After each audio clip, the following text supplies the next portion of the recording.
When did fake it until you make it backfire? At Nelson Mandela's funeral, people took note of the sign language interpreter that seemed to just be making random hand gestures instead of actual sign language. Turns out he had made quite a few appearances previously and nobody had caught on that he knew literally no sign language. To me, this dude is just the poster child for fake it till you make it. This is apparently common. A sign language interpreter for the city of Tampa, Florida was fired after it turned out that she didn't know sign language and was just signing in gibberish. Guy I used to work with told me about when he used to work as an electrician apprentice at a plant. When there was nothing to do, which apparently was most of the time, the lead guy and him would walk out to a random spot in the plant with a ladder, a conduit bender and a bent piece of conduit. Then one of them would stand on top of the ladder and the other on the ground holding the conduit and they'd just chit-chat all day. If any of the bosses wandered by they'd nod and pass the piece of conduit up to the guy on the ladder who would then make a show of trying to fit it in somewhere. Said they both made it through 3 rounds of layoffs doing that. This reminds me of a Today I effed up post where OP moved to a new neighborhood for just a few months and decided to take some LSD to break it in. OP thought it was a good idea to go for a walk and when he went outside, his new neighbor greeted him. Being on LSD and a bit of an introvert, he avoided conversation by speaking French as he knew enough to get by and did not plan on staying there for an extended period of time. This went on for about 8 months longer than he expected to stay there and eventually the neighbor had a friend of hers over who also spoke French and tried to start up a conversation with him. That's when he was like, "Yeah, I don't speak French." The guys who act like they're ex-special forces on the first day of basic training because they were in JROTC in high school. I remember one saying, "I've basically already done this every year since I was a freshman," as we got off the bus. Idiot washed out by week 2. Biggest advice for all the JROTC nerds who enlist is never tell them you were in JROTC. Got a job working in an insurance company reviewing contracts. Had no fucking idea what I was doing and thought I could just learn it and I'd be fine eventually. Lasted 6 months and they kicked me out. A few years ago I got a job interview after months of looking. I was desperate. I thought I was going to be working in the mailroom for the city but when I arrived it turned out it was for delivering mail between city offices. Okay, no big deal, I can do that. Well, in my province we have G1 learners, G2 still have some restrictions about when/who you can drive with and G full license. Well, I needed my full G for the job but hadn't gotten around to doing the test. No big deal, I thought, I'll just go along and schedule a test ASAP. Hopefully before any paperwork needs to be done. So I went through the interview and I think I'm home free, but no. They wanted to do a driver's test right then and there, and I need to present my license to the testing company. Thinking quick, I tell them I don't have my license on me. Well, they need it and they were willing to find a city employee to drive me back out to my house 30 minutes away and get it. Backed into a corner I finally have to admit that I don't have my G license. I blurted it out and basically ran out of the office and didn't look back. Still one of the most embarrassing moments of my life. I was 8 years old and I told my dance teacher I could do a backbend. I couldn't, so she moved me up a level in acro and put me in a special role for a recital. For the next week my mom tried to help me get a backbend but it wasn't happening and I had to come clean. Luckily she didn't get too mad. I had to move back down a level, but I still got to keep my special role. I hired a Mandarin translator for a game I'm developing. Ran her translations through Google Translate to find they were a good match. Too good a match. Showed it to a friend of mine who's from China, told me the translator just Google translated everything and that the end result was barely comprehensible. I had a job that I was way underqualified for, yet I still was surprisingly given the offer. 8 months in, the fact really started to show that I wasn't the assumed genius/savior the hiring manager thought I was. Fortunately, I got offered a different job by someone who wasn't really desperate to hire. To make it fair, nearly no one is the genius/savior the hiring management thinks they are. They ask you on interview what would you change in their company, you give an answer fully knowing that for 5 years they worked in the same way. Like hell, you are the one to change the system. Went to visit my older cousin in a big city small town girl.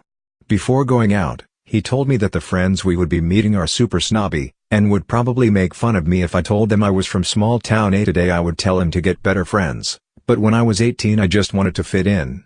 We agree I would tell them I'm from City X. So the blonde bombshell in the group 6 years older starts talking to me while my cousin and his friend head off to buy shots. Where are you from? City X. OMG, me too. She proceeds to ask me which school I went to, which coffee shop was my favorite and where my parents work, just making polite conversation. Of course, I do the adult thing and confess make up an entire fake life story. My cousin gets back to the table with the shots and I have never been more grateful for the opportunity to put alcohol in my mouth and stop words from coming out. At seeing me knock back my shot like an animal, my cousin forgets our cover story and loudly proclaims, "Good God. You don't have to drink like you do in small town A, just chill." I did not look at Bombshell for the rest of the night. I have seldom wanted the earth to swallow me as much as I did in that moment. I took orchestra in elementary school and I eventually realized that I was just not going to understand violin. But I still wanted to be in orchestra because it had some perks. So, whenever we had lesson I put my fingers over the strings and moved my bow around like I meant it. When we had to play individually, I had to do it for real. I thought maybe, by some miracle, I'd get it and play normally. I didn't. Okay, I guess it ultimately didn't backfire. But it's a pretty good story I was told in film school eons ago. Back in the 80s/90s, a guy snagged an interview for a camera operating job at a TV production company that was way above his experience level. The interviewer gave him a camera, said, "Okay, take this apart and lay it all out for me. You have 20 minutes, and left him there. After panicking for a minute, he walked down the hall, found a technician working and asked him to take apart the camera for him, which he did. Interviewer comes back, says, "Good work.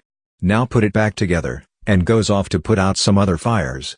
Our guy tracks down the tech, who obliges again, and he was hired. When I heard this story, the guy had worked in the field 15 or so years, so I guess things worked out. Got a part-time job as a bartender to help with bills. Told them I knew how to bartend. I can pour a whiskey, coke and beer, so just figured I'd pick up the rest as I went along.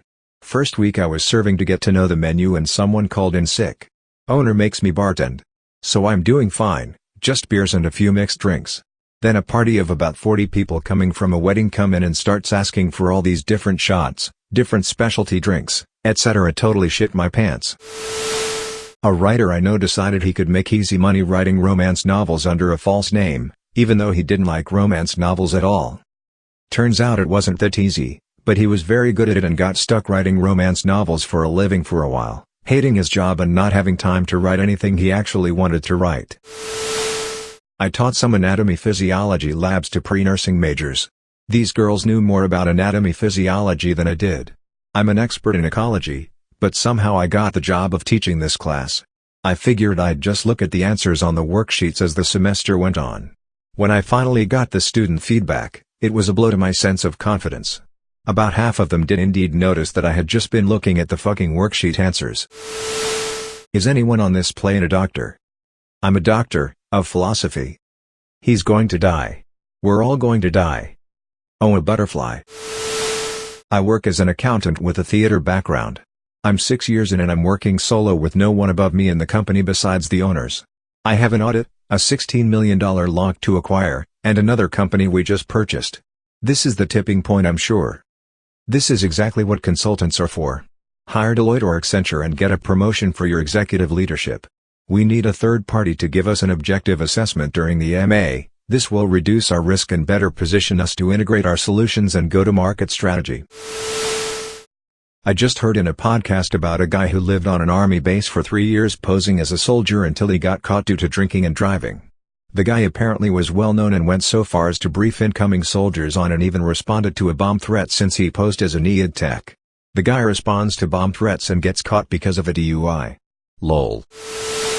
I knew a girl who would apply to jobs she was unqualified for, including a job at NASA and at Apple.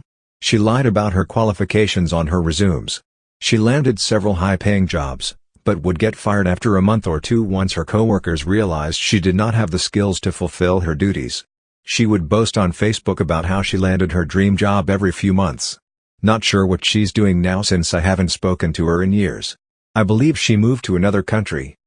Oh, and she took credit for the Mars rover and for the Beatles on iTunes.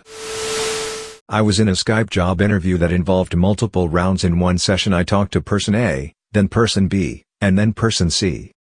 During the interview with person B, I was asked to talk about one of my weaknesses. After having already talked about one of my strengths, I explained that I'm very comfortable with creative problem solving, but sometimes I take for granted that the status quo exists for a reason. Person B responded, I see your point, but I don't think that's a problem in the grand scheme of things. You seem very entrepreneurial to me, and people with that motivation have a healthy skepticism for how things have to be. That was a pleasant thing to hear, especially in an industry that involves bringing in new business and keeping clients. I thanked Person B and told him I'd never thought of myself as entrepreneurial, but there was something that felt true about that description. Cut to my interview with Person C. First question: what are some words that people might use to describe you? Well, one thing I've been told is that I am entrepreneurial. I am less of a leader and more of a collaborator. I value creativity, blah blah blah. Person C. So, Kim Inub, you said you're entrepreneurial.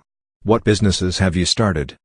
Might as well have quit at that point. Once I said none, nothing I said to Person C was going to convince him I wasn't full of shit.